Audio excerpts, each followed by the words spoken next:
Bapak Ibu, ini kita berbicara tentang pencernaan ya. Satu organ yang sangat penting ya buat kita karena boleh dibilang ini tempatnya masuk ya makanan dan minuman yang kita konsumsi sehari-hari, yang bisa untuk menghasilkan satu energi, menghasilkan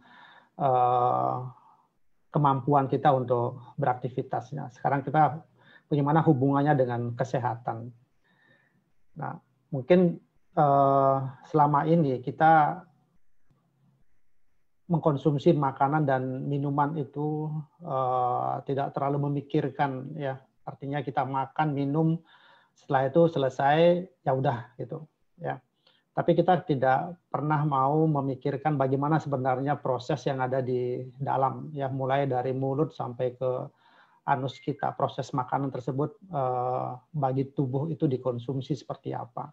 Ya, proses-proses itu. Ternyata kalau kita pelajari lebih detail, demikian harusnya ya kita sebagai makhluk hidup ya, dalam ini sebagai manusia sangat bersyukur sekali ya, karena Tuhan memberikan satu organ tubuh kita yang demikian sempurnanya, ya demikian ajaibnya begitu ya. Jadi bagaimana mungkin beras, sayuran, daging, ikan, dan sebagainya begitu, kemudian masuk ke dalam mulut kita, masuk ke dalam tubuh kita, kemudian bisa menghidupkan kita, bisa membuat kita menjadi sehat, bisa beraktivitas.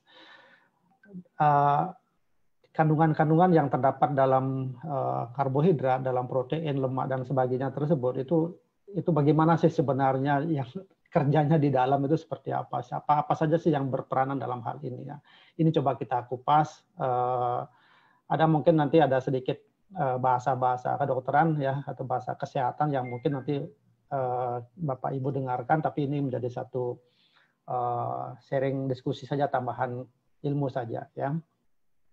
Nah, ada beberapa bahasan yang kita akan kami ceritakan di sini. Yang pertama tentang apa saja organ-organ pencernaan tersebut, kemudian bagaimana fungsinya, bagaimana fisiologi organ pencernaan ya.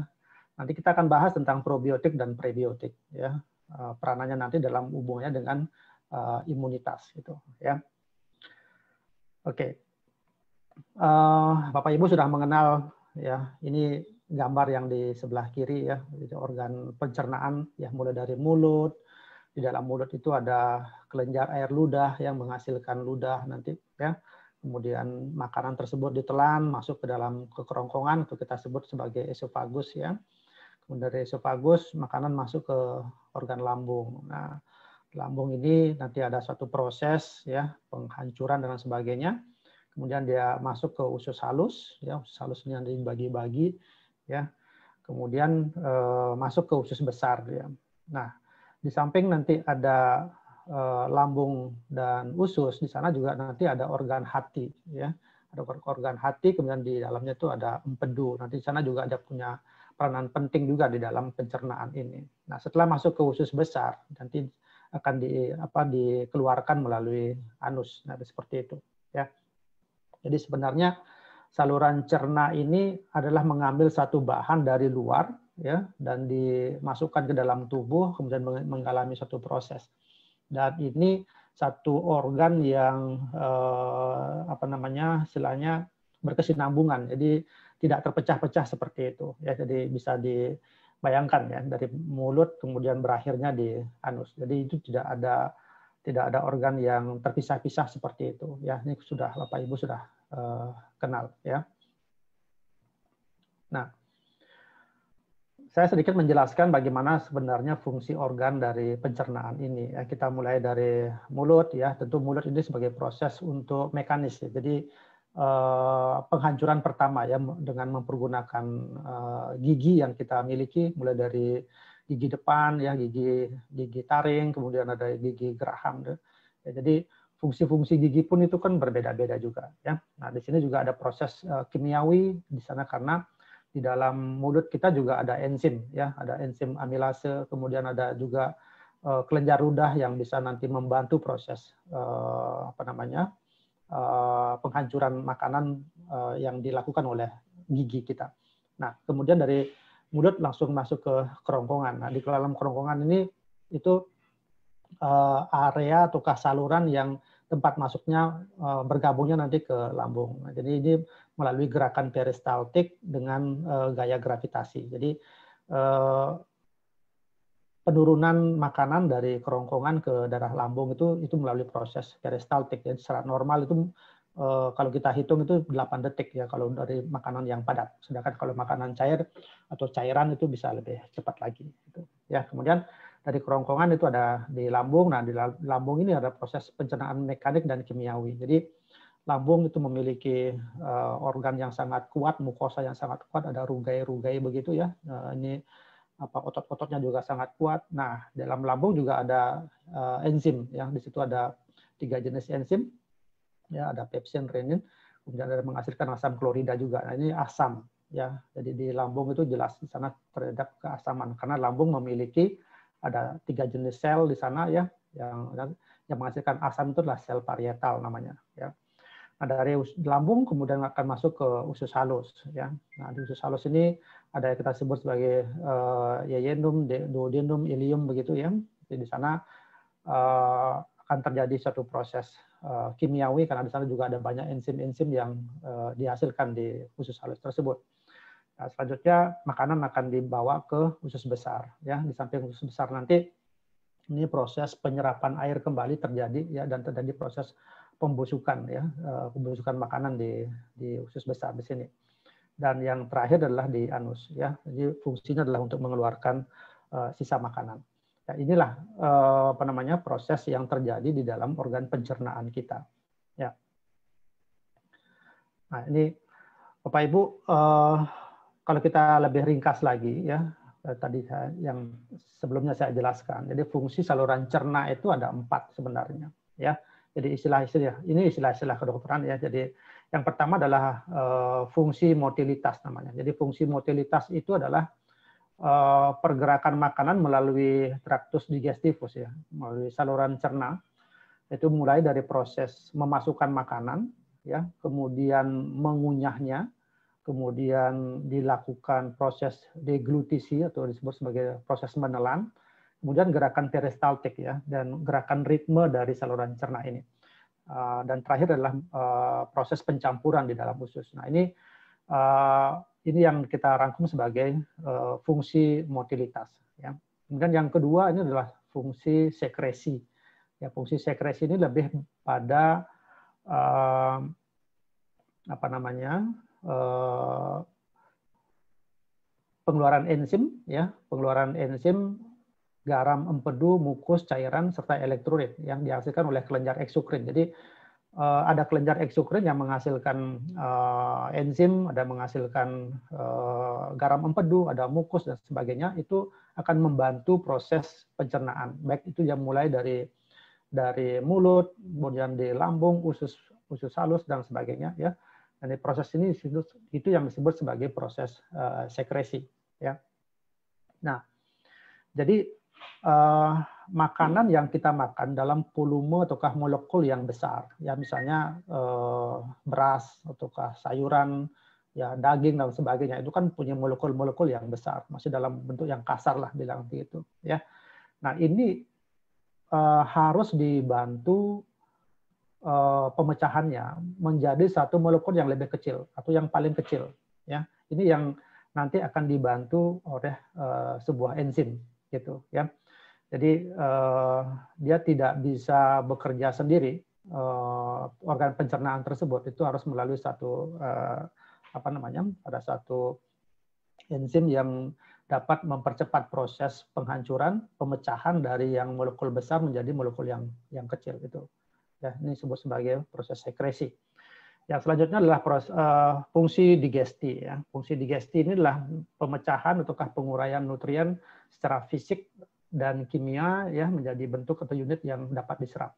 Nah, jadi ini yang apa namanya menjadi satu proses yang sangat penting di sini. Jadi bagaimana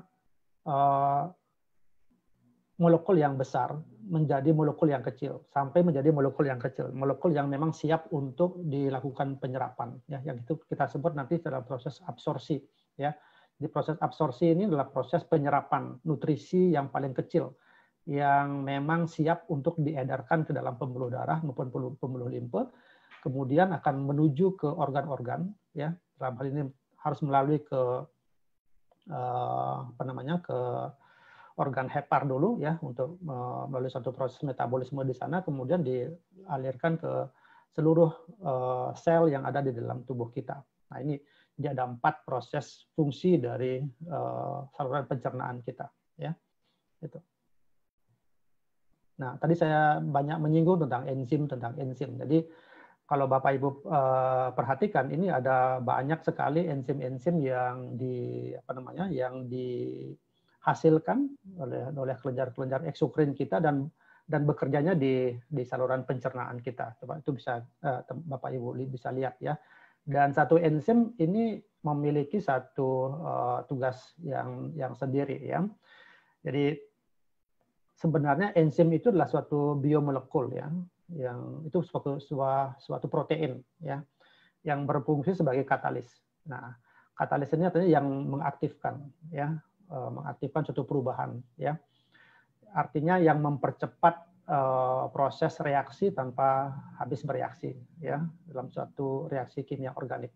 Nah, sebagian besar enzim ini bekerjanya secara khas. Jadi enzim amilase contohnya begitu. Jadi dia hanya berfungsi untuk pemecahan karbohidrat saja, gitu. Ya, jadi kalau enzim pepsin misalnya, dia hanya berfungsi untuk perubahan protein saja, gitu. Jadi tidak bisa memiliki tugas yang berbeda masing-masing enzim tersebut. Ini sesuatu yang unik di dalam tubuh kita, ya. Nah, kerja enzim itu dipengaruhi oleh beberapa faktor, ya, terutama ini faktor substratnya, ya, kemudian suhunya, ada keasamannya, kemudian ada yang menjadi kofaktor, ya, dan inhibitor. Nah, yang paling sering dalam kondisi keseimbangan, ya, dalam tubuh kita kan, kalau misalnya kita dalam kondisi yang sehat, itu tubuh pasti dalam posisi keseimbangan. Artinya jumlah enzim yang dihasilkan dan fungsinya bisa aktif, bisa berfungsi dengan baik di dalam tubuh kita, itu pasti dalam posisi keseimbangan. Tapi ada hal-hal yang menyebabkan enzim tersebut menjadi tidak bisa berfungsi, ataukah tidak disekresi dia dengan baik. Nah, ini salah satunya adalah karena ada konsumsi obat-obatan, ataukah ada racun-racun, ataukah kondisi-kondisi yang lain yang bisa menyebabkan enzim tersebut tidak bisa berfungsi dengan baik. Nah, apa yang terjadi kalau seandainya enzim dalam tubuh kita itu tidak dalam posisi yang seimbang, artinya dari sisi jumlah dan aktivitasnya? Tentu proses-proses alami yang terjadi dalam organ pencernaan itu pasti akan mengalami satu kegagalan, ya, dalam satu kegagalan, ataukah tidak bisa berjalan dengan sempurna. Nah, kegagalan inilah yang nanti akan mengakibatkan suatu proses yang ketidakseimbangan yang kita sebut sebagai sakit. Jadi demikian pentingnya enzim ini di dalam tubuh kita, itu kita harus jaga dalam posisi yang seimbang, ya. Nah, bisa dibayangkan tadi Bapak Ibu ada banyak obat yang kita konsumsi, ya, dalam kondisi kita sakit, ya. Tadi obat dan racun itu merupakan suatu inhibitor enzim. Inhibitor ini sebagai menghalangi, ya, menghibitasi, jadi menghalangi kerja enzim, menghalangi pengeluaran enzim dan lain sebagainya. Jadi bisa dibayangkan kalau seandainya kita dalam kondisi yang sakit, kita banyak juga mengkonsumsi obat-obatan, tentu juga obat-obatan tersebut ada yang dalam fase tertentu menjadi satu toksisitas dan sebagainya, itu bisa mempengaruhi kerja dari enzim. Jadi ya, kita berupaya, kita tetap harus menjaga bahwa tubuh kita harus dalam kondisi yang sehat. Nah, dari sekian banyak organ pencernaan yang kita miliki, yang saya bahas di sini adalah tentang usus halus. Ya, kenapa kita berbicara tentang usus halus? Karena di sini usus halus ini memiliki, kalau kita lihat di dalam teori yang kita lihat secara langsung dalam praktek kedokteran, Usus halus ini merupakan rongga yang demikian panjang, ya, bisa antara 6 sampai 8 meter yang kita miliki. Ya. Kemudian di dalamnya itu ada memiliki permukaan yang luas, ya, berupa lipatan-lipatan mukosa, ada villi namanya, ya, tonjolan-tonjolan mukosa seperti jari, kemudian mikrovilli atau brush border namanya, ya.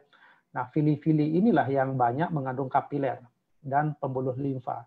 Nah, pembuluh limfa ini yang nanti kita akan banyak bicara tentang imunitas kita, ya. Nah, disinilah terjadi proses proses absorpsi, ya, proses absorpsi dari nutrisi makanan yang kita konsumsi. Nah, bayangkan kalau misalnya proses absorpsi ini tidak bagus, atau usus halus ini kita mengalami kerusakan ataukah fungsinya menjadi menurun, terutama bila mana villi-villi ataukah mikrovilli yang dimiliki ini juga banyak yang rusak, ya, sehingga nutrien ataukah nutrisi vitamin apapun namanya itu, ya, yang harusnya diserap dengan bagus dan harusnya dihalirkan ke dalam pembuluh darah ini akan terbuang secara percuma, ya. Jadi makanya banyak dokter yang melakukan satu studi bahwa bila mana seseorang diberikan satu obat ataukah satu produk, kemudian obat tersebut tidak bisa memiliki manfaat yang harusnya dimiliki oleh produk tersebut, ya, mereka lebih pada berpikir jangan-jangan pasien ini mengalami kegagalan di dalam proses pencernaannya. Nah, disitulah banyak yang mengembangkan satu ilmu, ya, satu penelitian mereka melihat secara luas bahwa organ pencernaan ini memang sangat penting sekali, gitu, ya. Nah, ini tentang sistem imun di saluran cerna, ya. Jadi bagaimana bisa saluran cerna itu menciptakan sistem imun, gitu, itu maksudnya, ya. Jadi ternyata oleh Augen tahun 2002 itu sistem imun saluran cerna ini merupakan organ kekebalan tubuh utama, ya. Ini suatu pengetahuan yang sangat bagus sekali buat kita kenal, ya. Sehingga dari Bapak Ibu yang join pada sore hari ini akan bisa lebih mengenal dan lebih bisa memahami, ya, lebih bisa menyayangi organ pencernaan kita. Jadi dari para ilmuwan mengatakan bahwa saluran cerna ini merupakan sistem imun kekebalan tubuh kita yang paling utama, ya. Nah, antibodi utama yang diproduksi di usus adalah disebut sebagai imunoglobulin A, ya, imunoglobulin A. Nah, sistem imun saluran cerna ini adalah menyingkirkan antigen, ya, menyingkirkan antigen. Di sisi lain juga berfungsi untuk memberikan toleransi terhadap antigen, ya, karena pada dasarnya semua komponen makanan dan mikroba usus adalah suatu antigen. Jadi maksudnya begini. Jadi semua jenis makanan dan minuman yang kita konsumsi, ya, itu semuanya adalah dalam bentuk antigen, ya.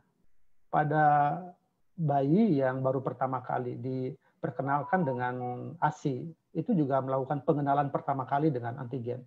Nah, pengenalan antigen inilah yang diadaptasi oleh tubuh kita itu dengan sistem imun yang kita kenal sebagai limfosit nanti itu, ya. Jadi keseringnya tubuh kita itu diperkenalkan oleh satu antigen melalui makanan yang kita konsumsi yang berbagai macam, ya. Ada yang konsumsi makanannya yang sehat, ada yang tidak sehat, ya. Ada yang sedikit mengandung bakteri, ada yang sedikit mengandung virus, ada yang banyak mengandung bakteri, ada juga yang banyak mengandung virus. Nah, kenapa seseorang yang mengkonsumsi makanan itu mengalami keluhan-keluhan yang berbeda-beda, ya. Nah, ada orang yang selama ini mengkonsumsi makanannya sehat-sehat saja. Nah, itu pasti akan berhubungan dengan proses pengenalan antigen yang dimiliki oleh tubuh kita melalui proses sistem imun di saluran cerna kita. Nah, lokasi utama, ya, untuk sampling antigen itu ada yang disebut sebagai bercak pair namanya, ya, atau pair patches gitu, ya. Jadi pair patches ini ataukah bercak pair ini terdapat di dalam apa namanya, dalam usus halus. Ya, itu yang saya katakan. Kenapa saya tadi bahwa kita lebih berbicara di usus halus, karena disitulah letak bercak pair. Nah, bercak pair ini seperti apa? Jadi saya sedikit menjelaskan, ya. Bercak pair itu suatu nodul limfoid terintegrasi. Jadi maaf, ini istilah kedokteran ya sedikit. Dia berupa follicle limfoid, ya. Ini dinamakan oleh penemunya, ya, John Conrad Payer.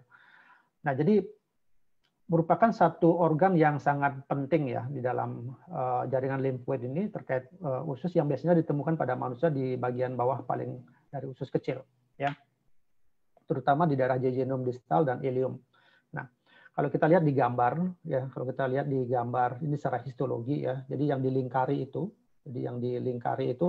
itu yang kita sebut sebagai bercak pair namanya. Nah, bercak pair inilah tempat berkumpulnya ataukah tempat sebagai satu tempat yang merupakan satu imunitas, ya, imunitas di dalam pencernaan kita. Nanti artinya begini, semakin banyak ada bercak pair ini di dalam usus halus, itu menandakan bahwa imunitas tubuhnya itu bagus. Itu pengertiannya. Jadi tubuh bisa menghasilkan atau bisa memiliki bercak pair yang banyak di dalam tubuhnya, itu berarti bahwa imunitas di dalam tubuhnya itu berperanan sangat penting sekali, berperanan sangat bagus sekali. Artinya dia yang merangsang munculnya antibodi, ya, antibodi di dalam tubuh untuk bisa menangkap semua antigen yang mengganggu proses pencernaan, ya, baik itu dalam bentuk bakteri maupun kuman-kuman yang lain, ya, dan inilah yang mensensitisasi, ya, yang membuat satu proses adaptif di dalam tubuh kita untuk mengenali suatu kuman yang masuk ke dalam tubuh untuk apa? Untuk dilakukan proses penghancuran. Jadi tentu kalau kuman berupa bakteri, virus dan sebagainya yang tidak memiliki risiko negatif terhadap tubuh kita, itulah fungsinya dari imunitas kita itu untuk menghancurkan. Jadi seperti itu, ya. Nah, sekali lagi tambalan PR ini adalah kerjanya seperti itu, ya. Nah, jumlah dari patch pair ini mengalami puncaknya pada usia 15 sampai 25 tahun, ya, dan kemudian menurun selama masa dewasa. Nah, ini menjadi catatan buat kita Bapak Ibu, ya, kita yang memiliki usia yang sudah di atas 40 tahun dari 50 tahun, kita tolong diingat bahwa jumlah patch pair kita itu sudah mengalami penurunan, ya. Jadi boleh dibilang hati-hati buat kita yang sudah memiliki umur yang seperti kita ini. Nah, bagaimana caranya nanti kita untuk membuat jumlah patch pair ini menjadi lebih aktif lagi sehingga imunitas pencernaan kita menjadi lebih bagus. Nah, sebentar nanti kita akan bahas kembali, ya. Nah, kemudian penting juga untuk dicatat bahwa variasi yang besar dalam ukuran, bentuk, dan distribusi patch pair ini dalam satu individu dan individu yang lainnya. Jadi masing-masing orang memiliki memiliki satu kekhususan sendiri-sendiri, ya, baik dalam variasi besar dalam ukurannya, bentuknya, dan sebagainya. Ya. Pada orang dewasa, patch pair ini dikerumuni oleh yang kita sebut sebagai limfosit B, ya, kemudian limfosit T. Ya, di samping juga nanti ada sel yang namanya CD4, CD25 dan sebagainya. Nah, apa itu tentang limfosit B dan limfosit T serta NK sel? Nah, ini ada dalam beberapa kali kita pertemuan, Bapak Ibu yang sering juga mendengarkan tentang presentasi kesehatan, seringkali kita mendengar tentang limfosit dan NK sel. Nah, limfosit ini adalah merupakan bagian dari sel darah putih, ya. Sel darah putih itu merupakan bagian dari sistem kekebalan tubuh kita, ya. Nah, limfosit itu dibagi menjadi 3. Jadi limfosit B, limfosit T, dan NK cell. Ya, ini. Nah, kenapa dibilang limfosit B? Karena B itu bone, ya, jadi bone marrow, ya. Jadi memang limfosit tersebut dihasilkan dari sumsum tulang. Jadi sumsum tulang sumbernya limfosit B, ya. Sedangkan limfosit T itu T-nya itu merupakan timus, ya. Timus itu organ kelenjar yang ada di dalam dada kita, ya, di tulang dada kita itu. Itu juga sebagai tempat untuk menghasilkan limfosit, ya. Nah, limfosit B dan limfosit T itu akan berkembang, ya, akan berkembang melalui suatu proses adaptif. Jadi harus ada antigen dulu, ya, harus ada antigen dulu, kemudian dia dikenali, kemudian baru diaktifasi dia. Itu. Jadi akan limfosit B dan limfosit T ini akan bekerja kalau misalnya ada satu sensitivitas atau ada antigen yang datang masuk ke dalam organ pencernaan kita. Kemudian tubuh kita mulai mengenali, ya, tubuh kita mulai mengenali, dan berakhirnya itu merupakan satu memori dalam tubuh kita. Nah, kalau misalnya nanti akan datang lagi dengan genetik yang sama, ya, tubuh sudah bisa mengenali orang tersebut, sudah mengenali organ tersebut ataukah bakteri tersebut, itu sudah langsung akan dihancurkan kembali. Nah, itu yang disebut sebagai proses imunitas adaptif. Tapi kalau NK cell itu tidak perlu melalui proses adaptif. Pokoknya siapapun yang datang, ya, siapapun yang datang berupa dia tumor misalnya, ya, berupa kanker ataukah virus yang menginfeksi sel-sel kita, dia itu akan dibabat habis itu. Jadi dia itu memang sistem imun bawaan yang dimiliki oleh tubuh kita. Itu yang disebut natural killer cell, ya, NK cell. Ini yang sering kita dengar dalam satu presentasi produk-produk kita. Nah, itu sedikit tambahan, ya, Bapak Ibu, bagaimana tentang limfosit, ya, limfosit B, limfosit T, dan NK cell, ya. Nah, bercak pair ini fungsinya yaitu menjadi tempat untuk berkumpulnya sel-sel imun kita. Jadi itu. Jadi bila orang yang memiliki imunitas yang rendah, ya, pasti bercak pairnya pasti akan sedikit. Jadi itu.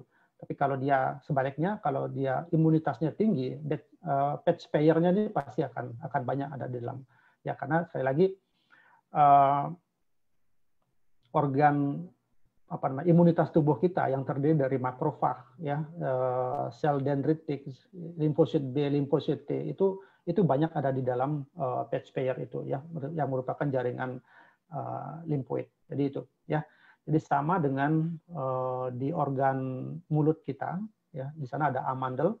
Jadi amandel itu juga sebenarnya merupakan satu sistem imunitas, ya, untuk di sistem pernapasan kita. Jadi mereka yang mengawasi partikel asing, ya, kalau misalnya masuk itu akan ditangkap dan dimusnahkan begitu, ya. Jadi itu sama dengan bercak pair itu. Nah, oke. Bapak Ibu, ini tentang flora usus normal, ya. Jadi di dalam usus kita itu terdapat satu bakteri yang memang hidupnya sangat baik, ya, atau kita sebut sebagai mikrobiota, ya. Nah, flora usus ini sebagai pelaku utama, ya, menjaga sistem kekebalan tubuh, ya. Nah, ini juga terjadi pada mulai bayi baru lahir, ya. Jadi sistem kekebalan tubuh pada bayi yang baru lahir itu mulai terbentuk di sini, ya. Jadi bayi yang ada di dalam kandungan seorang ibu itu memiliki saluran cerna yang bebas dari bakteri, ya, yang bebas dari bakteri itu. Nah, setelah dia lahir mulailah tersensitisasi, ya, mulailah muncul, ya, bakteri-bakteri yang terdapat di dalam ususnya, ya. Sebentar saya ceritakan bagaimana proses itu terjadi, ya. Nah, itu akan mulai terjadi pertumbuhan bakteri di dalam usus tersebut seiring dengan pertumbuhannya dia, ya. Sampai dalam usia yang dewasa, di dalam usus kita tuh diperkirakan ada 100 triliun bakteri. Ya, 100 triliun bakteri itu atau sekitar 1 kilogram bakteri. Ya, nah bakteri-bakteri inilah yang bekerja melindungi tubuh dan benda asing yang masuk ke dalam tubuh kita. Nah itu, jadi tidak semua bakteri yang ada dalam usus kita itu patogen, ya. Sebagian dari bakteri tersebut yang jumlahnya triliunan begitu, ya, itu malah yang memang merupakan satu mikrobiota. Jadi memang dia hidupnya di dalam usus kita untuk membantu semuanya, ya, membantu proses pelindungan tubuh kita. Gitu. Nah, jadi seperti saya katakan tadi, pembentukan mikroflora usus yang sehat ini bermula dari saat anak mulai menyusui. Jadi makanya para ahli, para dokter menyarankan kenapa bayi-bayi yang baru lahir itu diberikan ASI, ya, diberikan air susu ibu, ya, karena inilah yang sebenarnya di dalam ASI tersebut ada satu hal yang terkandung di sana yang memang berfungsi, salah satunya adalah untuk imunitas dari anak tersebut, ya. Nah, untuk menciptakan kondisi yang sehat pada anak-anak, ya, pada anak-anak, memang itu kita harus mulai dari satu pemberian makanan sehat yang baik, ya, tentu yang cocok buat dirinya. Jadi kadangkala karena ketidaktahuan kita, ya, atau ada suatu proses kebiasaan atau suatu ada suatu ya kebiasaan yang terjadi yang akan dimiliki oleh satu komunitas keluarga atau suatu daerah. Terkadang memang ASI yang pertama kali keluar dari ibu itu kadang tidak dimaknai secara positif, ya, itu malah dibuang gitu, ya. Nah, tapi sebenarnya disitulah kandungan utama dari imunitas yang sangat baik untuk dibutuhkan pada bayi tersebut, gitu, ya. Nah, pada usus halus yang kita miliki, bakteri-bakteri yang terdapat di dalam usus tersebut itu juga memiliki jumlah yang berbeda-beda, ya. Jadi kalau di usus halus, ya, ilium, ya, jadi namanya ilium, itu memiliki kolonisasi yang tertinggi. Jadi memiliki jumlah bakteri dalam jumlah yang besar, ya, karena pada saat berada di ilium, makanan itu mulai bergerak lebih lambat, ya, sehingga kolonisasi, istilahnya kumpulan dari bakteri-bakteri tersebut lebih banyak ada di sana, gitu, ya. Nah, sedangkan daerah duodenum, ya, duodenum itu yang memang setelah lambung dia akan menjadi duodenum begitu, ya. Itu memang kolonisasi bakterinya akan lebih sedikit, ya, sehingga memang di daerah tersebut kenapa? Karena aliran makanannya lebih cepat dibandingkan dengan yeyunum dan ilium. Jadi itu. Nah, ini juga nanti akan berperanan pada proses-proses pencernaan yang kaitannya dengan pembentukan imunitas tubuh kita, ya. Nah, di dalam lumen, maksudnya di dalam rongga dari usus tersebut, itu jumlah bakteri anaerob itu lebih banyak, ya, dibandingkan dengan jumlah bakteri aerob. Anaerob itu artinya bakteri yang memang bisa hidup tanpa udara, tanpa oksigen, ya. Sedangkan bakteri aerob itu bakteri yang memang bisa hidup harus dengan oksigen, gitu. Nah, dari jenis-jenis bakteri yang ada, ya, jenis-jenis bakteri yang ada di sini, ini ada kita kenal sebagai Bacteroides, ya, kemudian Bifidobacterium. Bifidobacterium ini yang ada nanti salah satunya di dalam produk kita di Utsukushi, ya, di Bifidobacterium lungum namanya, ya. Nah, kenapa sengaja bakteri tersebut memang dicantumkan ataukah ditambahkan di dalam ursupusi, karena sebenarnya di situ letak dari kemanfaatan dari bakteri yang baik ini memang dalam pembentukan imunitas. Ya, di samping juga nanti ada bakteri tahan asam yang asam laktat itu ya, yang memang nanti akan banyak terdapat pada lambung. Nah, dua jenis bakteri-bakteri ini, yaitu bakteri asam laktat dan Bifidobacterium longum ini memang lebih banyak dilakukan penelitian oleh para peneliti-peneliti yang dipergunakan kemanfaatannya ini untuk pembentukan imunitas ataukah sebagai anti tumor dan sebagainya. Jadi makanya sekarang ini banyak berkembang ya pemanfaatan dari bakteri-bakteri ya yang dipakai nanti untuk fungsi-fungsinya ini dipakai untuk baik itu peningkatan imunitas yang nanti akan bisa melawan penyakit ataukah dalam bentuk tumor maupun kanker gitu ya. Nah, tadi saya sempat menyinggung tentang ASI ya, bagaimana ASI itu membentuk mikroflora usus ya. Jadi Bapak Ibu, asupan pertama seorang bayi pada awal kehidupan itu adalah melalui ASI ya. Jadi nah, kondisi saluran cerna yang steril artinya yang bebas dari bakteri ya pada masa kehidupan itu disertai dengan kondisi bayi yang harus beradaptasi dengan berbagai proses yang baru ya, termasuk menelan, menyerap dan sebagainya. Ini adalah periode yang paling kritis ya.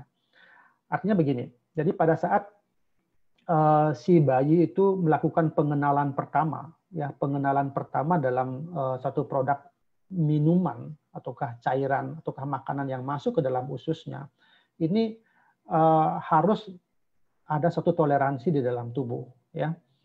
Nah, toleransi dalam tubuh ini yang difasilitasi oleh sel limfosit B dan limfosit T yang memproduksi imunoglobulin A namanya.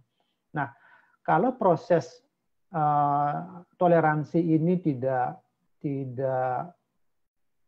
bagus, maka anak tersebut pasti akan mengalami satu gejala-gejala yang kita sering kenal ya. Misalnya pada anak-anak, kenapa pada saat kita berikan dia misalnya ASI formula begitu, tiba-tiba anaknya menjadi diare misalnya, ataukah anaknya tiba-tiba ada alergi dan lain sebagainya. Nah, inilah yang kita katakan bahwa pengenalan proses adaptasi dari anak tersebut terhadap antigen yang masuk ya, yang tadi saya bilang antigen itu berupa susu formula itu tidak berlangsung dengan baik. Nah, tentu ada sesuatu yang terjadi, yang ketidakseimbangan yang terjadi di dalam imunitas dalam si bayi ini yang difasilitasi oleh tadi limfosit B ataukah limfosit T ya yang memproduksi imunoglobulin ini. Nah, ini makanya Bapak Ibu yang hadir di sini yang memiliki keluarga atau memiliki anak atau sedang hamil saat ini misalnya ya, saya melalui kesempatan ini juga mengedukasi, tolong untuk mulai memikirkan mulai dari sekarang kita mempersiapkan anak calon generasi penerus kita ini dengan memberikan minuman ASI ya, memberikan ASI. Jadi sangat penting sekali ya, sangat penting sekali bahwa ASI tersebut akan dari sisi imunitasnya, karena pasti juga akan ada satu fungsi-fungsi yang lain juga dari ASI tersebut. Tapi dari sisi imunitasnya kita memandang bahwa ASI tersebut memang sangat penting sekali. Ya. Nah, jadi untuk menghindari infeksi, ya bayi baru lahir itu memerlukan faktor perlindungan, ya yang terdapat pada makanan maupun minuman, ya. Nah, ini yang dapat membangun imunitas bawaan dan adaptif. Jadi ini. Jadi makanan minuman yang dikonsumsi oleh bayi tersebut itu bisa membangun satu imunitas bawaan dan adaptif. Nah, melalui tadi difasilitasi oleh limfosit B maupun limfosit T maupun natural killer itu. ya. Nah, jadi pada ASI itu juga mengandung komponen yang dapat menunjang kesehatan saluran cerna. Jadi seperti oligosakarida dan kemudian laktosa serta bakteri baik ya, yang dapat menyeimbangkan kolonisasi pada bakteri dalam tubuh kita. Jadi ASI itu juga di samping di samping dia memiliki peran-peran yang lain, tapi ini dalam sisi imunitas dia bisa menyeimbangkan kolonisasi dari bakteri yang baik tersebut ya. Nah, jadi kesimpulannya bahwa pemberian ASI itu menunjang pertumbuhan bakteri baik pada bayi ya, yang berperan dalam keseimbangan mikrobiota usus. Jadi itu. Jadi dalam satu kondisi yang sehat ya. Jadi pada saat lahir, saluran cerna itu dalam kondisi yang steril. Ini yang saya ceritakan ya. Jadi, namun setelah lahir, kolonisasi bakteri yang berasal dari lingkungan dan jalan lahir itu mulai tumbuh. Nah, ada satu penelitian ya yang disampaikan bahwa bayi yang lahir melalui pervaginam, jadi lahir normal, itu istilahnya ya, dari lahir normal, itu akan memiliki jumlah bakteri mikrobiota yang lebih banyak dibandingkan dengan bayi yang lahir secara seksio. Itu. Jadi ini suatu penelitian bahwa dengan bayi yang lahir secara pervaginam, secara partus normal istilahnya, ya itu akan memiliki mikrobiota ataukah bakteri baik yang lebih banyak dibandingkan dengan bayi-bayi yang dilahirkan secara seksio. Kenapa bisa seperti itu? Ternyata pada saat bayi tersebut melewati vagina, ternyata flora usus yang baik itu ada di sana. Nah, jadi kepala, mulut yang melalui organ tersebut itulah menangkap ataukah bakteri-bakteri tersebut akan masuk secara tidak sengaja, boleh dibilang begitu, masuk ke dalam tubuhnya bayi, dan disitulah merangsang munculnya perkembangan bakteri yang demikian cepatnya. Ya, demikian progresifnya begitu dalam minggu-minggu pertama kehidupan. Nah, tidak dalam artian bahwa bayi yang lahir secara sehat tersebut tidak memiliki bakteri baik, bukan begitu artinya. Tapi secara jumlah, secara kemampuan dalam satu progresivitas pertumbuhan bakteri, tentu yang lahir pervaginam itu lebih banyak begitu. Jadi itulah yang sisi baiknya ya, di sisi baiknya kenapa bayi yang dilahirkan secara normal ya melalui partus pervaginam begitu, itu dari sisi daya tahan tubuh itu bisa lebih bagus gitu ya. Nah, kemudian dalam masa perkembangan kehidupannya, jadi bayi kan mengalami pengenalan makanan padat ya. Makanan padat itu bisa berupa bubur dan sebagainya ya. Nah, komposisi mikroflora itu juga menjadi lebih kompleks. Ya, artinya dengan ditambahkannya makanan padat, ya tentu akan merangsang merangsang antibodi yang dimiliki oleh tubuh kita. Ya, artinya bakteri yang ada di dalam organ usus kita itu menjadi lebih banyak lagi, menjadi lebih kompleks lagi, gitu. Ya. Jadi dikatakan bahwa pada saat usia 2 tahun, komposisi dari flora usus ini juga akan menyerupai komposisi dari orang dewasa. Nah, tentu komposisi dari bakteri-bakteri ini juga pasti akan berbeda di masing-masing negara. Ya. Berbeda juga dari sisi umur, berbeda juga dari antara pasien yang sakit dengan pasien yang tidak sakit begitu. Ya, ini banyak yang mempengaruhi.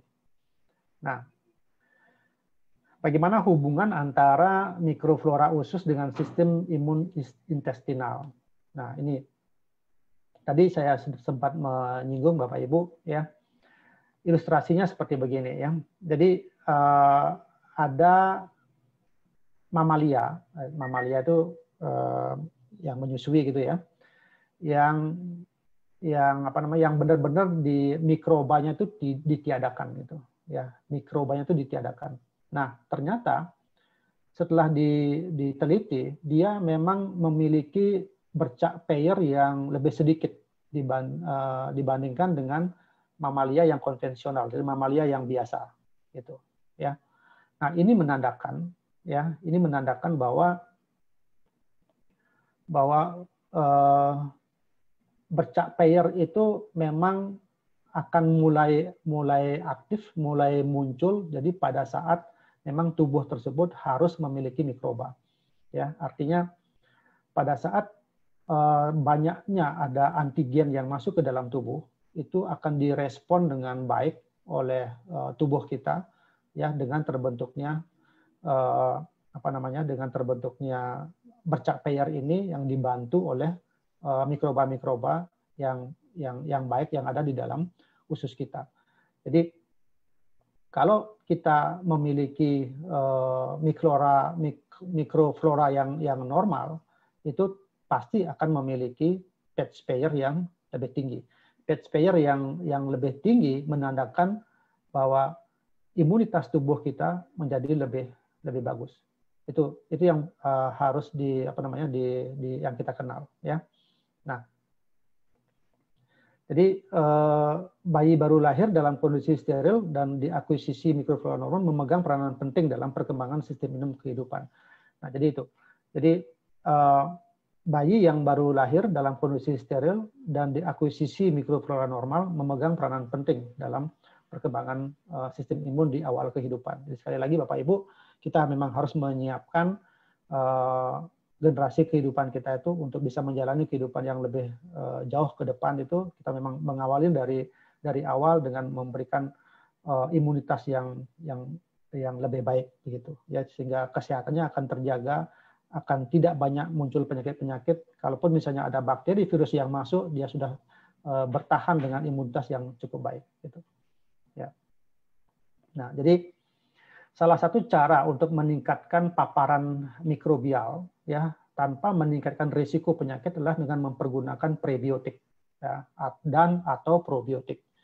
Nah, ini. Jadi ada istilah-istilah yang baru lagi yang kita sebut sebagai prebiotik dan atau probiotik. Nah, probiotik itu didefinisikan sebagai preparat ataukah komponen dari sel mikroba yang memiliki efek menguntungkan bagi kesehatan dan kesejahteraan penjamu. Jadi yang mengkonsumsi gitu maksudnya. Jadi probiotik itu adalah sel mikroba, ya, sel mikroba yang memang hidup secara baik di dalam usus kita. Gitu, ya. Jadi memang sengaja dimasukkan ke dalam tubuh kita untuk menambahkan jumlahnya, ya, dengan kemanfaatannya yang tertentu, gitu, ya.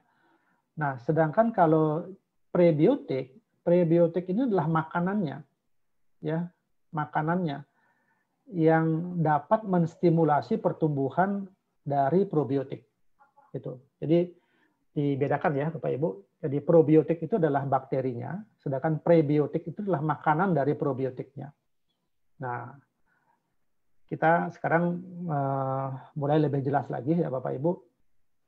Ternyata di dalam ursukusi kita itu ada mengandung bakteri yang kita sebut sebagai probiotik, ya. Ada bakteri asam laktat dan bakteri Bifidobacterium longum, ya. Nah, ini yang kita sebut sebagai probiotik, ya. Nah, kenapa itu harus kita berikan, harus kita konsumsi, ya, harus kita konsumsi? Karena selama ini kita menjalani kehidupan itu pasti ada banyak mengalami satu proses yang menurunkan jumlah dari bakteri yang ada dalam usus kita. Oleh karena apa? Aktivitas makanan yang kita konsumsi, lifestyle kita yang kita jalani selama ini, ya. Jadi kenapa produk ini memang kita harus konsumsi, ya, yang sekarang kita miliki, yang kita kenal sebagai ursukusi itu, ya. Jadi pemberian ataukah konsumsi dari probiotik ya yang saat ini sedang Bapak Ibu kenal itu bisa meningkatkan imunitas kita, ya. Yang apa namanya, yang sebelumnya seringkali mungkin dari pembicara sebelumnya sudah akan memperkenalkan bagaimana tentang mengaktifasi dari NK cell misalnya, ya. Itu tentu peranannya dari probiotik ini salah satunya, ya. Nah, efek dari probiotik ataukah prebiotik ini yang baik bagi kesehatan sudah banyak dilaporkan, ya. Jadi efek tersebut melalui proses modulasi, ya. Jadi efek tersebut melalui proses modulasi komposisi dan atau aktivasi mikroflora usus, ya, yang akan mempengaruhi perkembangan dan fungsi imunitas tubuh kita. Nah, jadi ada kata-kata disebut modulasi, ya. Jadi modulasi. Jadi yang disebut modulasi itu sesuatu yang terlalu tinggi itu akan diseimbangkan menjadi lebih rendah. Kalau sesuatu yang rendah itu akan ditinggikan menjadi lebih seimbang lagi. Itu yang disebut imunomodulasi namanya, ya. Jadi kalau imun kita terlalu tinggi, ya, imun kita terlalu tinggi itu akan dilakukan penurunan, ya, dalam posisi yang seimbang. Ya, kalau imunitas kita terlalu rendah itu akan dinaikkan ke dalam posisi yang seimbang. Inilah apa namanya, peranan dari probiotik, ya. Makanya produk yang sekarang ini kita kenal, ya, itu bukan saja dia sebagai peningkatan imunitas, ya, tetapi juga peranannya sebenarnya adalah sebagai imunomodulasi yang tadi saya sampaikan, ya. Nah, jadi pemberian probiotik maupun prebiotik ini dapat menjadi metode yang aman, ya, metode yang aman untuk memperbaiki sistem imun dan status kesehatan anak maupun diri kita sendiri, ya. Nah, ada satu penelitian dari Saavedra tahun 2027 itu menggunakan probiotik memiliki efek positif, ya, untuk modulasi sistem imun dan menjaga fungsi pertahanan dari usus. Nah, ini banyak sekali penelitian-penelitian yang sudah dilakukan oleh para peneliti untuk melihat bagaimanakah peranan dari probiotik tersebut untuk imunitas dari apa namanya, dari seseorang tersebut, ya. Nah, probiotik ini dapat membawa manfaat klinis seperti menyeimbangkan mikroflora saluran cerna, menyeimbangkan, ya. Jadi kalau memang dalam kondisi sedikit jumlah dari flora ususnya itu apa namanya, ditambahkan sehingga kemampuannya dia menjadi lebih tinggi, ya. Kemudian bisa untuk mengurangi diare. Nah, kenapa orang-orang bayi-bayi atau anak yang mengalami diare banyak oleh dokter anak itu diberikan tambahan berupa probiotik. Ada anak-anak ataukah kita yang mengalami alergi, ya, mengalami alergi itu juga sekarang banyak apa namanya, banyak yang membaik, ya, ataukah banyak yang membaik setelah dia diberikan probiotik ini, ya. Kemudian ada satu kondisi yang disebut sebagai necrosis enterocolitis, ini sebagai autoimun juga, ya. Jadi, nah, Bapak Ibu melihat penjelasan tadi, betul mendengar penjelasan tadi, ternyata apa yang kita apa namanya, yang kita ketahui yang sekarang ini tentang probiotik ataukah kaitannya dengan produk yang kita miliki ini, kenapa orang mengalami proses yang selama ini tidak bisa sembuh, ya. Pada umumnya misalnya pemberian antibiotika pada orang-orang pada diare misalnya, pada umumnya memang dikenal sebagai infeksi pada diare. Tetapi setelah antibiotika diberikan, ternyata diarenya nggak berangsur sembuh begitu, ya. Ternyata memang ada kondisi di dalam ususnya itu yang mengalami ketidakseimbangan, dalam hal ini adalah bakteri yang baik itu. Tapi setelah dia diberikan probiotik, kondisi mikrobiotanya menjadi seimbang sehingga diarenya pun menjadi mereda gitu, ya. Ini salah satunya, ya. Nah, bagaimana kalau kondisinya dalam kondisi sakit, ya, komposisi mikroflora ususnya itu seperti apa? Nah, ternyata Bapak Ibu, kalau orang yang mengalami diare, ya, orang yang mengalami diare ini diteliti, ya, itu ada perubahan komposisi mikroflora, ya. Jadi adanya mikroorganisme yang patogen. Jadi mikroorganisme patogen itu yang merusak, ya, yang sebagai penyakitnya, yang menimbulkan penyakit. Nah, dengan ditambahkannya Lactobacillus reuteri ini, ya, atau yang kita sebut mungkin sebagai bakteri asam laktat ini di dalam satu formula, ya, satu formula, maksudnya susu formula begitu, ya, bagi anak-anak yang di atas dari 1 tahun itu dapat meningkatkan risiko dari diare, ya. Ini satu penemuan, ya. Nah, makanya pada apa namanya, minuman-minuman yang sekarang dijual, ya, yang memang diberikan kepada bayi-bayi atau anak-anak itu sudah mengalami suatu perkembangan yang luar biasa, di mana sudah memperhitungkan sudah memperhitungkan penambahan dari prebiotik, karena memang diketahui bahwa anak-anak ataukah masa bayi itu memang sangat penting sekali, ya, komposisi dari probiotiknya dalam kondisi yang normal, gitu, ya. Nah, kemudian komposisi dari mikrobiota usus ini juga berhubungan dengan IBS, ya. Jadi inflammatory bowel syndrome, ya. Inflammatory bowel syndrome ini satu kondisi kelainan pada kebiasaan pada di pencernaan, ya. Jadi ada penyakit yang disebut sebagai penyakit Crohn ataukah colitis ulceratif ini. Nah, kemudian pada pasien dengan penyakit IBS ini ditemukan kadar bakteri anaerob, ya, terutama di Bifidobacteria ini dan Lactobacilli ini yang lebih rendah dibandingkan dengan anak yang sehat. Nah, itu. Jadi pada orang yang mengalami inflammatory bowel syndrome, ya, gejala-gejala inflamasi di dalam kolon ini, ya, ternyata kandungan bakteri positifnya, yaitu pada Bifidobacteria dan Lactobacilli, ini lebih rendah dibandingkan dengan anak yang tidak mengalami IBS. Nah, ini penelitian, ya, dan makanya sekali lagi Bifidobacterium lumum yang terdapat pada ursukusi ditambah lagi dengan bakteri asam laktat ini yang terdapat juga dalam ursukusi ini bisa untuk menekan apabila terjadi suatu proses inflamatori atau proses peradangan di dalam usus besar kita, itu, ya. Nah, kemudian terdapat juga satu studi penelitian yang menunjukkan bahwa pemberian probiotik pada IBS, ya, namun ini bersifat spesifik, ya, pada strain tertentu, gitu. Nah, ada juga pada pasien-pasien bayi yang mengalami kolik infantil, ya. Kita sering mendengar, mungkin atau Bapak Ibu sering melihat bagaimana bayi-bayi tiba-tiba menangis demikian kerasnya, ya. Ternyata itu adalah kita sebut sebagai kolik infantil. Nah, kolik infantil ini juga berhubungan, ya, berhubungan dengan berkurangnya kolonisasi dari Lactobacillus, ya. Nah, kemudian ada juga yang pada kondisi anak-anak mengalami konstipasi, ya, mengalami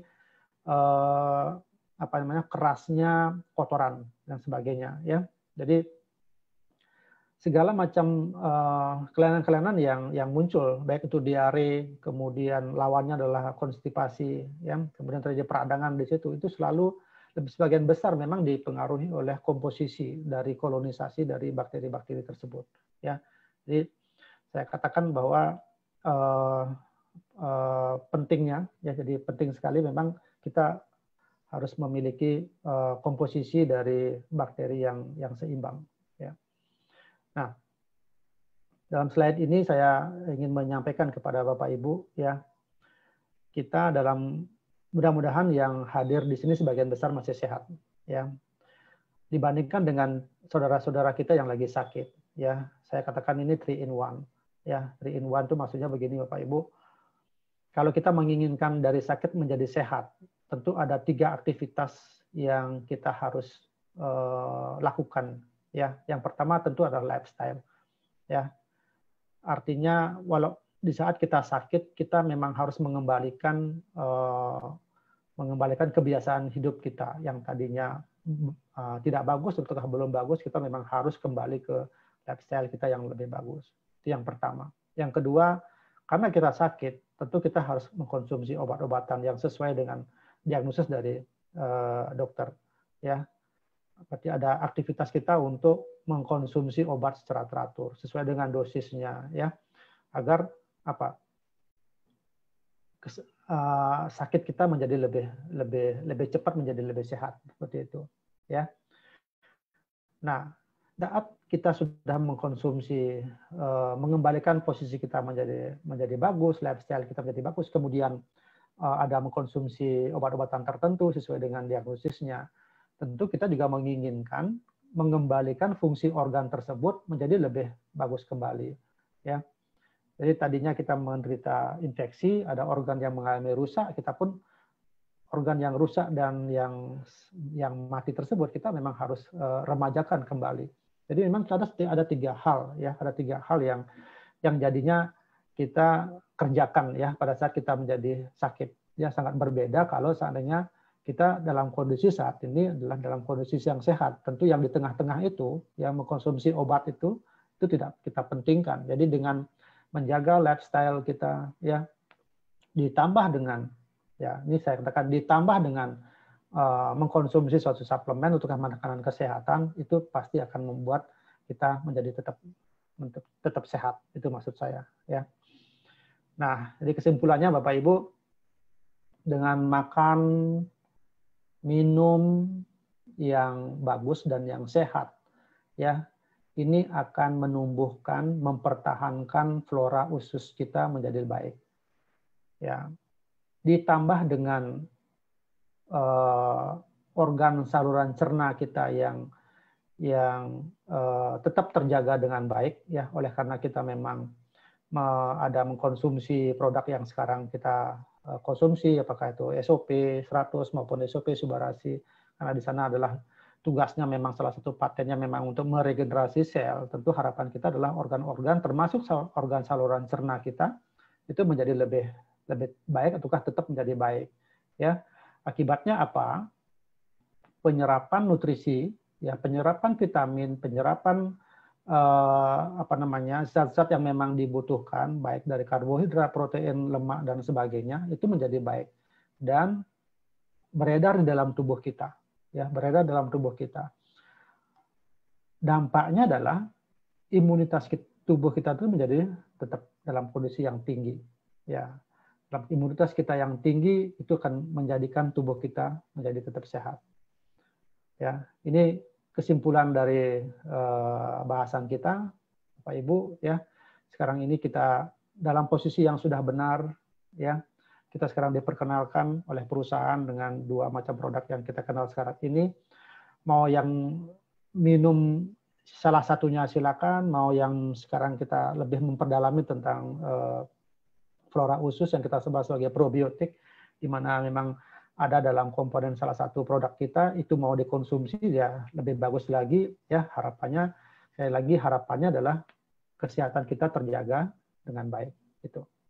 Dok, ada yang usia 37 tahun, gangguan pankreatitis. Ya. Berulang kali harus diopname, baiknya konsumsi ucukusi atau Subarasi, dan mungkin mau tanya bagusnya itu berapa saset sih perharinya, Dok? Ya, kalau pankreatitis artinya kan ada infeksi ya pada pankreas ya. Syukur-syukurnya tidak ke proses kanker pankreas, karena kalau kanker pankreas itu akan fatal sekali ya. Kalau masih infeksi berarti pengobatannya adalah melalui antibiotika ya, itu paling penting dan memang harus dihospitalisasi. Nah, kalau kita ingin menambahkan produknya kita, kalau kita lihat juga dari pemaparan tadi memang lebih diutamakan pada ursikusi ya, kalau untuk membantu penguatan dari antibiotika yang dikonsumsi. Nah, apakah perlu juga ditambahkan dengan Subarasi? Ya, itu memang perlu juga ya, karena membantu ya kembali lagi untuk membantu memulihkan sel-sel yang mati atau sel-sel yang rusak akibat dari proses infeksi tersebut. Ya, di samping dengan mengaktifkan aliran darahnya dan lain sebagainya. Jadi untuk kasus yang seperti begini, kalau memang memiliki 2 produk tersebut, silakan dikonsumsi kedua-duanya. Ya, tapi kalau ingin hanya memiliki satu saja, mungkin lebih dipentingkan adalah untuk membantu mengaktifkan pengobatan antiinfeksinya itu mempergunakan ucukusi. Nanya Dok, kalau misalkan kebanyakan konsumsi probiotik itu ada efek samping nggak sih Dok sebenarnya? Ya, kalau dibilang sepanjang itu makanan ya, sepanjang itu makanan pertama ya. Yang kedua, kalau memang dia mengalami kelebihan, itu pasti akan juga dilepaskan gitu ya. Jadi kan kalau kita lihat dari proses pencernaan itu kan satu apa namanya saluran yang terintegrasi gitu ya. Kalau memang tubuh tetap dalam kondisi yang seimbang, kalau kita dalam kondisi yang sehat ya. Jadi kalau misalnya dia mengalami kelebihan untuk meminum probiotik, ya pasti juga kelebihan tersebut pasti akan juga apa namanya dilepaskan begitu ya. Jadi saya kira tidak ada akibatnya, tidak ada dampak yang negatifnya gitu. Hanya mungkin kalau saya mengatakan bahwa tetap kita tidak ada main kejar-kejaran dengan proses kesehatan ini, tapi tetap memang tubuh kita ini merupakan satu tubuh yang sangat seimbang. Jadi kalau kita menginginkan kesehatan yang optimal, tentunya memang harus kita jaga dari awal ya. Bukan pada saat sakit kita baru menginginkan tubuh harus tetap sehat begitu ya. Itu pola pikir yang salah ya. Tapi kalau misalnya pada saat kita sudah mengawal tubuh kita dengan suplemen maupun dengan makanan kesehatan, tapi di saat kita misalnya sakit, tentu kualitas dari sakit tersebut akan menjadi lebih sedikit, akan lebih rendah, dan kecepatan kesembuhannya pasti akan lebih cepat gitu ya. Jadi sekali lagi tidak ada yang perlu kita inikan lah ya, tapi kita harus berpikir yang lebih bijak ya Bapak Ibu. Tidak harus kita mengkonsumsi yang demikian banyak ya dalam kondisi yang kita masih sehat seperti begini ya. Lain halnya memang kalau kita kondisinya sakit, ya tentu ada kebutuhan-kebutuhan yang khusus yang harus disesuaikan dengan kebutuhan kita gitu. Dok, ini beberapa nanyanya bisa menyembuhkan, mungkin bisa dikoreksi dulu, bukan menyembuhkan ya. Kita lagi apa ya Dok ya bilangnya? Kita lagi mau ya. mengganti kata-kata itu ya Dok ya. Jadi memang bukan menyembuhkan. Kalau menyembuhkan itu obat ya. Sedangkan ini kan makanan kesehatan. Jadi bisa mensupport ya, memperbaiki atau bisa meningkatkan kerja dari obat tersebut. Jadi seperti itu ya. Ada yang tanya kalau autoimun kira-kira gimana tuh Dok? Ya, kalau dulu memang apa namanya kita banyak sekali diperkenalkan dengan penyakit-penyakit autoimun ya. Nah, belakangan ini kan dari sejawat saya yang sudah menjelaskan tentang autoimun itu, ternyata memang pemberian ursukusi ya, pemberian ursukusi yang di dalamnya itu ada probiotik itu sangat bagus sekali untuk menekan proses autoimun ya. Jadi apakah dengan penggabungan antara subarasi dengan ursukusi itu kan menjadi lebih baik? Kalau menurut saya ya, dalam apa namanya SOP juga menyeimbangkan ya, kemudian ursukusi juga menyeimbangkan. Jadi ada hal yang memang sangat sinergis sekali yang terjadi begitu. Kalau diminum keduanya dia akan lebih bagus gitu ya. Tolong share Dok, ada klien saya didiagnosis diabetes komplikasi. Nanah sudah kemana-mana, ada gagal ginjal juga, ada luka di lambung, ada pendarahan, HB-nya turun, luka di kaki, kurang albumin, penisnya bengkak, tertimbun cairan tertimbun di badan. Wah, ini udah gitulah. Kan maksudnya intinya dari semua kondisinya itu, pertanyaannya kalau misalkan dia mungkin mau nanya tuh sebenarnya harapan sembuh ya, harapan sembuh. Apakah bisa dibantu? Misalkan udah konsumsi obat juga, ada yang obatnya dari dokter. Dengan kita konsumsi produknya dari EFC ini, Subarasi atau Utsukushi, apakah bisa meningkatkan tingkat kesembuhan? Maksudnya bukan menyembuhkan ya, meningkatkan tingkat kesembuhan tuh maksudnya kita minum obat sembuh nih. Nah ini misalkan sembuhnya seminggu, bisa nggak sih misalnya kita minum Subarasi atau Utsukushi dari yang harusnya seminggu sembuh misalkan jadi 5 hari, jadi 6 hari, jadi lebih cepat sehari atau 2 hari gitu. Ya. Saya kira gini ya Bapak Ibu, tadi kan saya jelaskan bahwa makanan dengan molekul besar itu akan dipecah-pecah menjadi satu molekul yang paling terkecil kan gitu ya. Nah, nutrien itulah yang dipergunakan oleh tubuh kita untuk melakukan metabolisme di semua sel kan begitu ya. Nah, produk kita SOP maupun ursukusi ini kan juga sudah dalam bentuk nutrien yang paling kecil, molekul yang paling kecil malah ya, nano size gitu. Ada yang 600 Dalton, ada yang 800 Dalton kan gitu. Jadi memang tidak dibutuhkan satu proses yang panjang ya buat tubuh kita untuk menyerap makanan tersebut yang bisa beredar ke dalam tubuh kita. Nah, inilah yang kita pentingkan sebenarnya. Jadi dengan adanya komposisi ataukah partikel yang sudah kecil itu yang memang langsung akan dipakai dalam bentuk partikel yang paling terkecil ya dalam bentuk asam amino maupun dan sebagainya itu yang memang sangat membantu metabolisme sel. Jadi bagi pasien-pasien yang sudah mengalami gangguan kronis yang seperti tadi dijelasin itu pasti sedikit banyak akan membantu proses itu. Yang tadinya tadi Pak Angga bilang harusnya sembuhnya 7 hari, ini bisa menjadi 5 hari. Syukur-syukur menjadi 3 hari gitu ya. Jadi sekali lagi apakah itu yang paling menyembuhkan? Saya kira itu bukan, itu jawabannya ya. Tentu memang harus ada terapi-terapi khusus dari gejala-gejala yang dimunculkan oleh pasien tersebut. Tapi ini adalah mensupport kebutuhan. Bayangkan dari orang yang mengalami penyakit kronis yang seperti itu tahunan, puluhan tahunan misalnya, bayangkan sel-sel yang dimiliki itu pasti sudah banyak yang mengalami kematian, ya, mengalami masalah kekurangan ini, kekurangan itu. Nah, sekarang itu kita mau balikkan dalam kondisi yang demikian cepat, tentu tidak, ya, tentu tidak. Sekali lagi tentu tidak bisa. Ya, ini juga pasti akan membutuhkan satu proses yang lama, harus dengan dosis yang tepat juga, ya. Itu pun masih juga mengalami satu proses kegagalan-kegagalan. Jadi makanya banyak orang yang mengatakan saya sudah minum 2 box, kenapa nggak mendapatkan manfaat yang saya minum ini ya biasa-biasa saja dan sebagainya. Jadi lagi ini sangat banyak faktor yang mempengaruhi keberhasilan itu, ya. Tapi tidak ada salahnya saya katakan dibandingkan kita tidak melakukan apa-apa. Ya, kita tidak memberikan sesuatu yang memang dibutuhkan oleh tubuh kita, ya.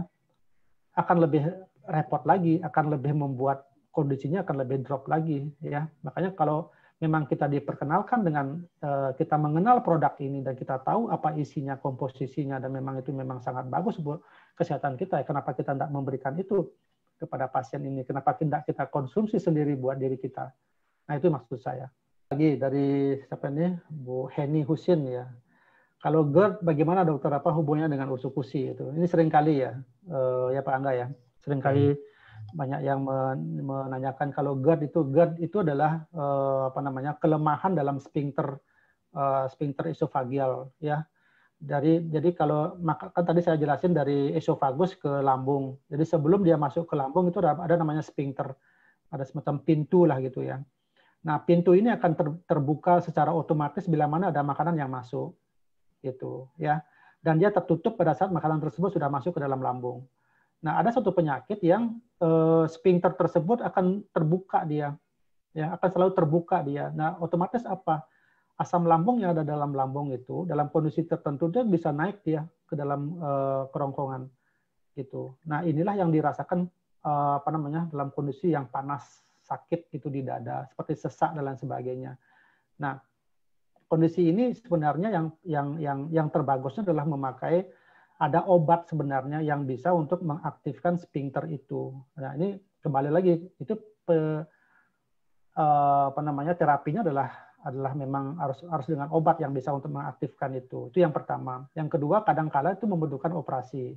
Ya. Dan yang ketiga ini kalau memang kita meyakini bahwa SOP Subarashi ini memiliki kemampuan untuk meregenerasi sel, artinya ada sel di dalam sphincter tersebut yang mengalami kegagalan fungsi, tentu lambat laun pasti akan membaik kan begitu ya.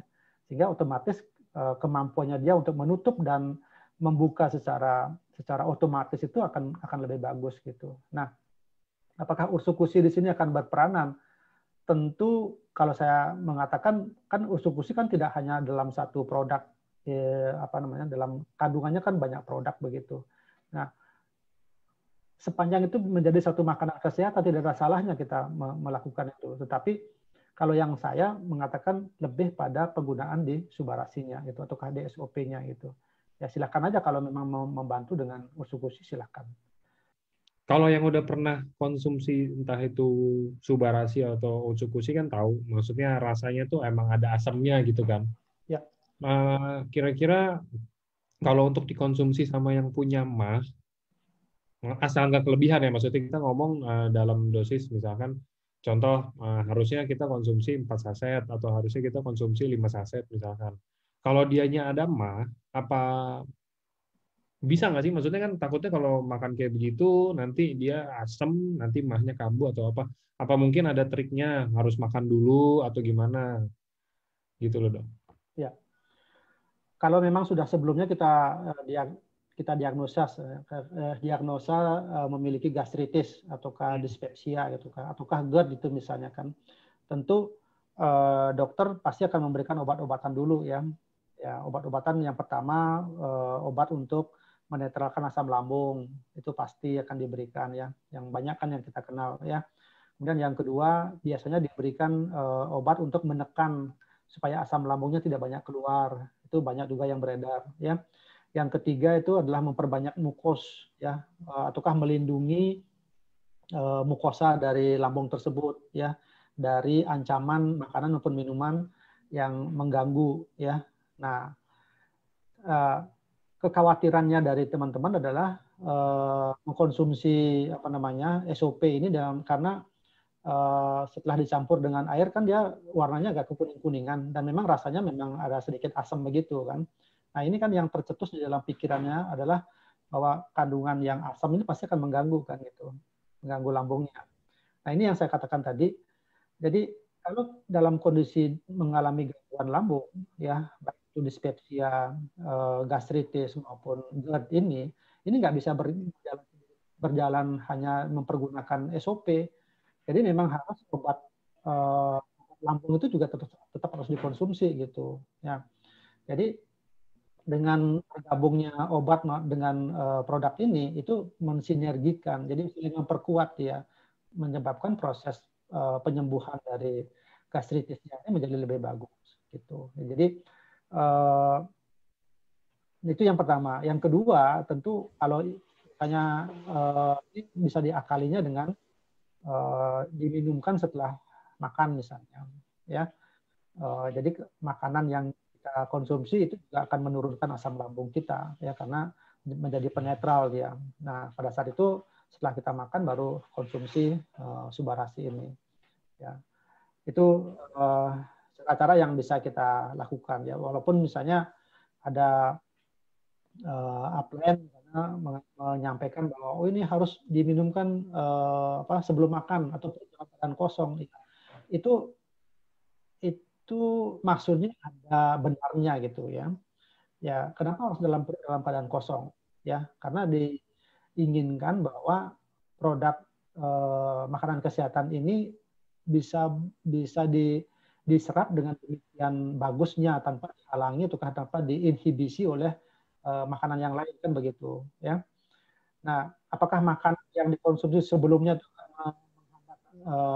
menghambat SOP ataukah usus yang dikonsumsi setelah makan, sepanjang dia memang makanannya hanya yang biasa-biasa saja, saya kira tidak akan menjadi hambatan, tidak akan menjadi penghalang buat usus maupun SOP ini untuk diserap bersama-sama dengan makanan itu gitu. Jadi jangan hanya terpaku pada prinsip bahwa makanan ini harus dikonsumsi dalam kondisi perut dalam keadaan kosong. Tolong diingat bahwa ada orang yang memang sensitif sekali sesuatu yang sedikit aja rasa asam itu pasti akan kambuh mahnya dan sebagainya. Jadi jangan dipaksakan. Di dalam kondisi seperti itu ya ada tadi yang saya bilang ada dua tekniknya, bisa obat gastritisnya tetap diminum ataukah diberikan diberikan sesudah makan itu. Tanya dok, kalau hanya untuk sekedar kayak misalkan sekarang lagi pandemi begini, virus di mana-mana, kira-kira yang cocok itu konsumsi, mungkin dibagi ya dok, konsumsi Utsukushi sama Subarasi itu masing-masing berapa saset? Gitu aja. Ya, ini juga banyak yang menanyakan ya. Sekali lagi saya bilang, masing-masing orang itu memiliki kebutuhan yang spesifik. Ya, ada pasien ada orang yang meminum setengah saset aja sudah mendapatkan manfaatnya. Ada yang satu saset manfaatnya baru muncul, ada yang 3 saset baru muncul dan sebagainya. Jadi saya tidak bisa memberikan satu patokan ya. Tetapi di dalam dosnya itu kan kalau untuk yang SOP ya, dalam SOP itu kan ininya satu ya, minimal 1 sehari gitu ya. Kalau saya sih memakai ukurannya saya, biasanya saya dalam kondisi yang masih sehat begini ya, 1 SOP sama 1 ursekusi itu setiap hari untuk tetap menjaga kesehatan kita menjadi tetap sehat, tetap fit gitu ya. Tapi bagi yang sakit tentu dosisnya pasti akan lebih tinggi gitu ya. Kalau saya seperti itu Pak. Tapi kalau ada teman-teman yang konsumsi, saya minumnya 2 dok, 2 pagi 2 sore, ya silakan. Ada yang 3 pagi 3 sore, ya silakan gitu. Jadi ya sekali lagi masing-masing orang beda-beda ya. Tergantung ini juga sih dok, tergantung bonus kali ya. Tergantung bonus juga, open juga. Kalau misalnya stoknya di rumah banyak gitu ya, jadi saya lebih banyak supaya lebih sehat gitu ya silakan juga. Gitu. Ya. Tapi harapannya begini ya, Bapak Ibu dengan mendengarkan presentasi saya, jadi kita semakin lebih aware pada tubuh kita, terutama di organ pencernaan ya. Jadi mungkin saja ya beberapa aktivitas kita selama ini dalam konsumsi makanan itu ada yang salah, ada yang kurang tepat, ada yang terlalu berlebihan ini berlebihan itu ya. Jadi sekali lagi tubuh kita ini harus dalam kondisi yang seimbang, karbohidrat, protein, ya, vitamin dan sebagainya itu juga dalam kondisi yang seimbang. Kalau berlebihan juga tidak baik, berkurang juga tidak baik gitu ya. Kemudian perlu dipikirkan bahwa pencernaan kita ini perlu kita jaga dengan pemberian probiotik. Ya, memang tidak disangsikan lagi bahwa peranan probiotik ini memang sangat penting ya, dan sekarang ini kita sudah berada dalam jalur yang tepat. Jadi dengan kita mengenal salah satu produk kita yang Utsukushi ini, kita memang bisa mengkonsumsinya setiap hari itu akan lebih bagus. Gitu.